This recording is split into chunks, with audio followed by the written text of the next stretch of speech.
Hello, Charlie TCG here, and welcome back.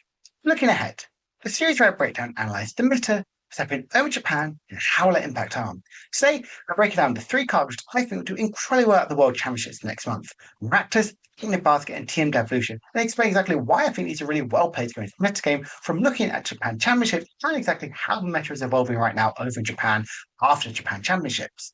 Plus, also, we've got a brand new card coming out in Mega Evolutions, and it's looking pretty powerful. Just want to say thank you so much for supporting the channel. It's been absolutely incredible to see recently. Without further ado, let's jump right into the video and a brand new card. So this brand new card is Cinderace. I've always seen this effect very similar. With the explosiveness, if this Pokemon is in your hand and you're setting up, you put it down to your face down to Pokemon. I've always seen this have huge success likes of Talonflame for Greninja Braid. Incredibly sort of starting Pokemon, helps you get set up, and it's a really powerful sort of stationary Pokemon which can easily cheat out into play. Now, this Cinderace does have 160 HP free retreat, so again, that's a huge plus. And weakness to water, where water isn't exactly that strong right now, so again, that's a really good weakness to have. That Flare Turbo to attack, which is a colorless energy, so again, a huge props right now. Doing 50 damage, and search your deck for up to 3 basic energy cards, and attach them to your bench Pokemon any way you like. Shuffle your deck afterwards. This, I think, is a great energy acceleration right now in the game. When you think about some decks that can really struggle with energy acceleration, think of the likes of Hydreigon, think about the likes of Cynthia's Garchomp, they have to rely on the likes of either Crispin or Up in New Energy to try and like cheat out some energies in play. So this Flare Turbo could be really powerful. I've seen someone on Twitter kind of go with his Flare Turbo, can set up 3 Monkey Dories, and then that's really scary as well to think about, but you just need some damage out. Now, the only limitation with Cinderace right now is when we think about how powerful Talonflame was, we're in a metagame where you were playing 3 Talonflames in there, one having the optimal sort of choosing way to actually start with this one. Now, so if we want this one, now we have to sacrifice potentially 2 to 4 spaces in the deck for this one Cinderace. Now, if we look at also start sort of good support Pokemon we have, with the likes of Badu, we have the likes of Monkey Dory, we have the likes of Presentipity, Squawkabilly, Mew EX, Shenpao, Noctowl, so many sort of support Pokemon, and can we really sacrifice one of these bench spaces to have that Cinderace? And again, sacrificing 4 sort of spaces in the deck to really optimize starting of this one. Now, if we look, obviously attacking as well in the first sort of turn, we've got Team Evolution, or have the likes of that I do item lock. So I do think Flirto is up as one of the strongest sort of starting attacks right now. So that's a good sort of trade-off. But honestly, we've got to try and find that spent space. And can we really sacrifice 4 spaces in our deck to really try and optimize the start of this one? It's a great card. I hope it sees a lot of play in the future, but it might not be right now for this one. Now, I want to go into main video about breaking down the 3 cards which I think will have a huge impact to the World Championships next month. And we're going to start by looking at Maractus. Maractus is incredibly powerful. That explosive needles ability, which if it's in the active spot and it is with damage from an attack from your opponent's Pokemon, put 6 damage counters on the attacking Pokemon. Obviously, great to have a response, put some damage counters on the field, but the most important thing is that corner. 1 colorless energy, 20 damage, your opponent's active Pokemon can't retreat during the next turn. Very powerful. Just trapping something in the active spot. And the reason we're strong, right now we're in a form which doesn't play that many switching cards right now. For me, switching out, it's a Air Balloon, we've seen that return right now, like some Golden Go, like some Myers Grimmsnarl, like some Dragapult, Charizard, all these decks really playing that Air Balloon, because effectively these in big stage 2 Pokemon free retreat, or even stage 1 as well, because they effectively just have that 2 retreat cost. Also, having that Latias EX as a main way to have that free retreat. People are going more on the retreating sort of option as a way to go around this one, instead of playing really the switching cards. No one's really playing Switch. Also, these are the modes that used to play Switch, but Switch has effectively just disappeared right now. There's Churro, there's like some Prime Catcher, which is played in a more sort of aggressive style decks like Miraidon, like Raging Bolt sometimes, but not really in as many sort of options. So trapping in the active spot is really powerful. It really helps you gain your setup. You can trap in like a Nocturne in the active spot, and then suddenly you can fill up your board state, whether you're playing Dragapult, whether you're playing Myers Grimmsnarl, build up a ton of sort of damage output, spread around Monkey Dory, or effectively, if you are the Dragapult player, draw lots of cards, effectively lock them in the active spot, and then go into the attacking option. It's incredibly special, and we've really seen that to a full effect. They've also got to look at some lists as well to kind of see if they have a good response to this sort of cards, or generally have a good sort of an answer as well. So of course, we'll first of all look at the first place at Japan Championships at Raging Bolt, and they're definitely very prepared for the Maractus, and it's great to see.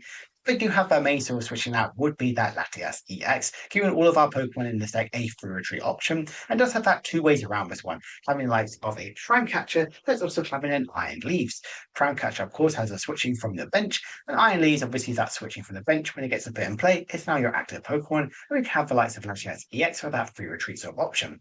But Say, for example, they start finding leaves, and all of a sudden they can't use that ability anymore. So you could trap it in the active spot with like some corner, just kind of slowly build some time as well, but board state, and then go into big attacks while they look for their one sort of prime catcher, which again they could have priced this one. So again, that's some ways to think about this one. Is in Raging Bolt, they'll probably be playing Iron Leaves. They were probably playing prime catcher, so we have a good way around this one. Look, the card which plays no real switching card which can trap something is the likes of the second place Marnie's Grimmsnarl list, which only really played one air balloon as your switching card. Now, of course, they are Maractus style deck. I feel like you're obviously going to be in a Maractus style sort of war with that corner sort of effect. So again, you can go around this sort of way around this one. And they don't really play Churro. They don't really play Switch. If you just sit there and trap an Iron Bundle or trap a Tatsugiri in active spot, they're in a world of hurt because their Iron Bundle, now it's absolutely useless. The Tatsugiri, yes, they can get loads of good skill from support Pokemon, but they don't play Switches. They don't play Churros. They don't play anything like that. So they can't actually search the deck for any of these key sort of pieces to actually establish and be a much stronger support state.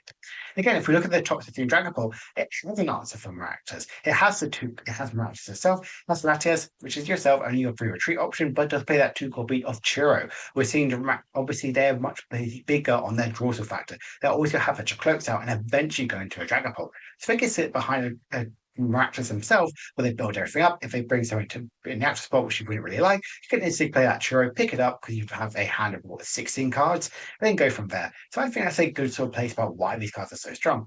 Now, other decks as well to really think about, like some Miraidon, they aren't really going to be playing the Churro, but they will have the Prime Catcher. Garchomp doesn't really play any of those cards as well, maybe like a Churro as well. So some of these cards can play this. So again, if you really think about Maractus, do you have an answer to kind of like something in the active spot? So the first thing is here is, should we really be going to a response from active? Let's switch back to these Arven builds. Like mentioned before, the likes of Gardevoir and Grimmsnarl, they're not really heavy on these switching cards outside of maybe one Churro or one Air Balloon. So going back to one switch, is that a great sort of response to go this one? We're already a heavy Arven build. This is what when I was playing Dragapult a lot, start of the end of the season, like end of rotation, I had that one copy of Switch because I really, really enjoyed it and actually gained its way to trap it, move around from case of traps in the active spot. Should we put Churro back in every deck? Should it be one or two Churros in this one? I think it's a great sort of response from Maractus as having that and also has that free healing factor to go into the points we're going to talk about later on today. And generally, is it good to play one as your own? Obviously, Exploding Needle is perfect if the active player is knocked out. You're effectively going to fun like Maractus for a corner, and then whoever gets the first knockout effectively potentially get knocked out yourself, so we like get rid of both Maractus. Could that be a way around this one? Also to note, Maractus does have a 2 retreat cost, so you either have to play an Air Balloon or the likes of a Latias EX to have that free retreat option. But this could be really powerful. Just trapping something, for example, like in Golden Go, trapping in their Serendipity in active spot could be really, really devastating and gain you that momentum which you really do require. So again, think about this one. Have you got a response from Maractus, or can you play if you're playing Maractus, what can you do to stop the opponent from going that far? The other card which I think is going to do really well right now in the World Championships is that like a picnic basket. And again, we've talked about picnic basket a lot. It's a very fun item card from the first Scarlet and Violet set, which heals 30 damage from each Pokemon, both yours and your opponent. So again, that's the first time we've really seen a big sort of board thing like impacting every single one on the field. And the reason it's played a lot is to offset that Monkey Dory damage. Just healing that damage is really, really powerful. Every single person is running Monkey Dory. If we look at it right now, Golden Goat can play Monkey Dory. Dragapult plays Monkey Dory. Grimmsnarl now goes up to full Monkey Dory. Like so, Dragapult plays Monkey Dory. Cynthia's Garchomp, heck, even that plays 2 copies of Monkey Dory. And I wouldn't be surprised if Charizard starts taking in 1 or 2 of it, playing the Luminous sort of build. So we've already seen Monkey Dory in every single deck right now. And like so, Frostlass, if we've seen Grimmsnarl being about 20% of the metagame at championships, and it did very, very well over in NAIC. And I finally doubt that number is really going to disappear.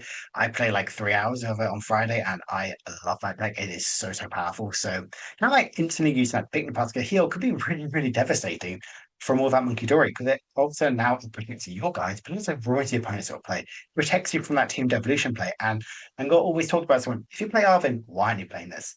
You're playing Petrol, why aren't you playing this? You're already playing a good way around this one. Arven just can get you this picnic basket, get that healing factor in. And I think it's so powerful.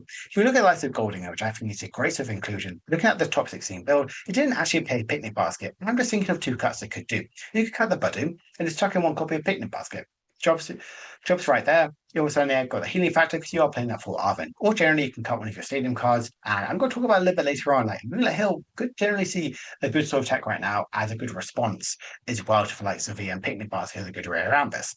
But if we look at other ones, like the NAIC Zoroark list that was played, they did play that one copy of Picnic Basket as a way to protect your guys, as a way to go around like some Monkey Dory. In that Frothas or Mirror match, they could be building up 800 damage output, and effectively you're fueling up. If they have 3 Monkey Dories out and play, it's 90 damage they can move around this one. And if they have the likes of the Grimmsnarl attack, that's 30 damage. That's 120 damage on that Frost Hassel side of the field, and that can KO nearly every single thing mostly of these single prize Pokemon. So having that Picnic Basket nullifies all of that sort of damage. Now suddenly they might be moved down to maybe 30 total damage, have 90. So again, that's a really huge protecting sort of side on your board, say. So Jerry is looking at the Picnic Basket. Should we either be playing Picnic Basket or Moonlit Hill in your list? Picnic Basket obviously more smashable right now because of Arvin, but generally, could we be playing Moonlit Hill? If you're playing Psychic Energy, what's stopping you? I always hear a lot of people talk about obviously Gardevoir, and obviously that's very powerful. I could easily see it returning to Gardevoir to get that little bit more healing, but you are in fact monkey to race your deck, so it may not be needed. But what about the other decks that also play Psychic Energy? Dragapult. Could we cut one of our Stadium cards to play Moonlit Hill? We're already playing now up to 3, so not even 4 Night Stretchers, so why don't we just tuck one of our night stretchers or one additional night stretcher, add that sort of Moonlit Hill, get that instant healing factor in. And also now we can go in our day, protect some of our guys from our Dreepies from being TM Devo next sort of turn, or generally Golden Go, or stopping from playing one of them. This instead of playing Levincia, you're playing Moonlit Hill. So now you're playing 2 psychics instead of 1 psychic. That could be seen in some play because you're already playing a lot of energy retrieval. Why not try it out? Also, it's so great because it is that offsetting that Monkey Dory sort of spread. You can spread the damage counter through your Monkey Dory first, get the knockout, and then do the healing factor, and then mitigate your opponent from using taking full advantage of their own Monkey Dory. And generally, another thing you should think about if you're going against a Jellicent sort of build and you're worried about this one, should be playing more boss to go out of that item log because I really think Jellicent could be in a lot of decks, but if people are scared of my Grimmsnarl, might not be as popular as people might think about. And going into Jellicent, we're going to talk about the Maisel card, which has having a huge comeback in Japan Championships metagame, and of course, it's TM Devo. This card is in a lot of decks, and most importantly, the 2 strongest cards decks right now in Japan, outside of like the Radiant Bolt, which is Grimmsnarl and Gardevoir. They're in nearly every single copy, nearly even every single deck. No, sometimes 1 to 2 sort of copies. It's really, really strong. I've also got to think, should we be really going back into this with Dragapult as a great way? Now it works incredibly well in these big high Monkey Dory sort of damage decks. You're spraying around 800 damage counters anyway, so why not just play that Devo and take them at multi-sword prize turn by getting rid of all of your opponent's sort of basic Pokemon's around. I've mentioned this nearly now 3 weeks in a row. They play at the Japan Championships in the Gardevoir mirror match with Jellicent in the actual spot, using that TM Devolution, de-evolving the Gardevoir, and now all of a sudden they left with 2 Roxas, which they've now been changed into Curliers, and now they can't actually get their red candies out unless they play Boss's Orders. And as we know, no one really plays Boss's Orders in Gardevoir except Isaiah Brandner, which is in fact get that winning in NAIC. So I was thinking, will we be playing more Boss's Orders in Gardevoir to go around this TM Devolution play from the likes of Jellicent? And if we're playing Arvin, why aren't we playing this card? Because it is just so powerful right now. That's playing that damage counter because it is incredibly strong. Just looking at this top 8 Gardevoir list at Japan Championships, we can just see the raw strength of this one. The 2 copies of Arvin may be a little bit low, but it's about 2 copies of TM Devolution really prioritize them over the likes of TM Evolution, because they do play that 2 copies of Rare Candy. A 2-2 line of Jellicent as well. So having that TM Devolution with a 3 copies of Monkey Dory deck with a lot of sort of damage spreading around, you can take these in huge sort of KOs constantly. You've got to know exactly when you're playing your Rare Candy, what exactly could be your response to having the TM Devo. And looking at this in my Grimmsnarl deck, another one, they don't really play 1. They can even go up to 2 as well. This is the top 8 sort of list. It's a little bit different because they do play 2 copy of that Petrol. So having 4 Arvin, 2 Petrol, every single trainer card is available to this one. Not playing the Maractus, going into the Shaman, but again, that additional protection on the bench. So we're really seeing exactly some metagame really kind of evolve a little bit differently. That 1 Rare Candy, now I've if you TM Devo them, and they already Rare Candy like their Grimmsnarl, you know you're a few turns safe because you've got more Grims, they've got stuff like that, and you can be really in the much more of a driver's seat. But what exactly is protection? Well, this top 8 Charizard list has that protection. With that 1 copy of that Mist Energy, if you've got Colorless Energy spare, then chuck a Mist Energy. This is going to protect your Charizard, or that Pidgeot EX, all that does not really Dusknoir because you never go this way, but kind of like having that protection. So now when they TM Devo, you can actually keep it up to that Charizard and it's not affected by it whatsoever, as it nullifies any of the effects on any of your opponent's attacks. You could go into the 90 HP Charmeleon again to protect her from the TM Devo plays. Could we see that return? But having that 90 HP, and we've already mentioned before, Monkey Dory can move around.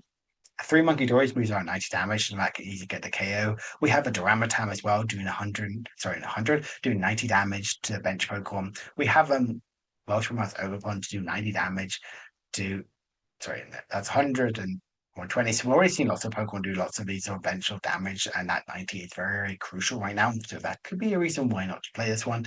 But having that Mist Energy is a great response to TM Devo. So that's exactly the main sort of way is if you can play that Mist Energy, or generally kind of a way, is there a way to heal any of your Pokemon? Picnic Basket, Churro, can you go around with TM Devo play? Be careful when you are playing your rare candy. In a deck which you might play one or two rare candies, is it good to just go straight into it very early on? Yes, it could be powerful. You get the first attack and you're instantly accelerating the board state really powerful, but can you have a response?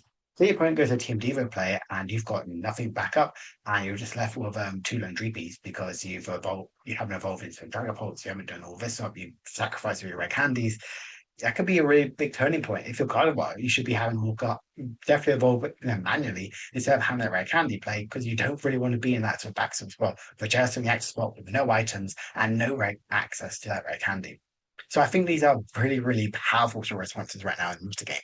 And finally, just looking at the meta, how it's really evolving in Japan, we can see the top four decks are these evolving ones. Gardevoir, Dragapult, Marnie's Grimmsnarl, and having that Raging Rock, kind of finishing off that big basic at the end. And all of them nearly about 20% each. Really, really powerful. And all of them can play those cards I've talked about. Maractus really nullifies some of these sort of Pokemon as well. If we look at sort of the B tier, the tier 3, we've seen likes of Goldingo, Charizard, Caledon, Ether's Devolution, Cynthia's Garchomp, Joltik Box, as well as also the likes of Eevee Box as well. So if we look at Maractus plays, what decks we could expect to see this in? We can see it in likes of Charizard, we can see it in Marnie's Grimmsnarl. That's really going to be about this one, but we could see it in more other decks as well. With good responses, we're seeing Prime Catch, we're seeing Iron Leads, we're seeing hopefully going to be seeing more switching because everyone is going to be playing that Latias and the likes of Nebulum. When we have the likes of here, what decks can we really expect to see in? Well, we can see it in like an Ether Cyclosion deck, but mainly it's going to be in that Goldingo sort of deck as well. So do you have a way to add it into other sub decks as well? Or can you play a Moonlit Hill in some decks which do really rely on psychic energies, like Eevee Box, like Gardevoir, like Dragapult, like Goldingo? Can you add this in to get additional more healing factors to offset that Monkey Dory sort of damage? And again, the last thing we just talked about, that TM Devolution play. What exactly we're seeing it in some decks? Well, we're seeing it in Gardevoir. We can see it in Dragapult. We're seeing it in Marnie's Grimmsnarl. We can see it in Charizard. We can see it in Cynthia potentially. We can see it in Eevee Box. We can see it in the Joltik Box as well. Not really because you play Iron Hands, but I could see it playing this one because you're a heavy Arven style deck. So again, we're seeing all of these cards can be hugely impactful to the metagame, and all of them have to have a response to this one. It could easily kind of go around this. So that's a good thing to look ahead. Will we have a response to Trap? Will you be needing to play more switching cards? Will you need to play more of the likes of Iron Leaves and try and catch a more explosive way around this one? Can you work around Monkey Dory? Are you a deck which is going to be prone to Monkey Dory and you can easily not worry about them too much? Or do you have to be playing Picnic Basket or Churro to have that more healing factor right now in the deck? And are you prepared for TM Devo? If you're a Rare Candy deck, when will you be going the Rare Candy? Will you be going early and aggressive and effectively it's going to cost you a later game? Or are you going to be slow and steady with trapping something maybe from Maractus sort of play? Or generally again, could that bite the bullet with you as well? Because you're worried about this way so much, you could telegraph that that's exactly what you're going to be doing and they can read that very easily. Hope you guys have enjoyed this video. It's a little bit different to most of my looking ahead as we're more in the quiet sort of theme. From my testing over the past few weeks, from my understanding of Japan Championship, these three cards are incredibly impactful for the Japan Champion from the Japan Championship. Will be hugely impactful for the World Championships next month, which I'm so excited to see exactly how it will play out. So, hope you guys have enjoyed this video. I'm going to be back on Friday with a new sort of video, which is ranking my favorite owners Pokemon. So, I love this one. I love these Pokemon. I think they're incredibly so strong. I love that mechanic. And hopefully, you guys enjoy this one and you can play around your own tier list later on as well. My name is Charlie TCG, and I'll see you guys later. For now.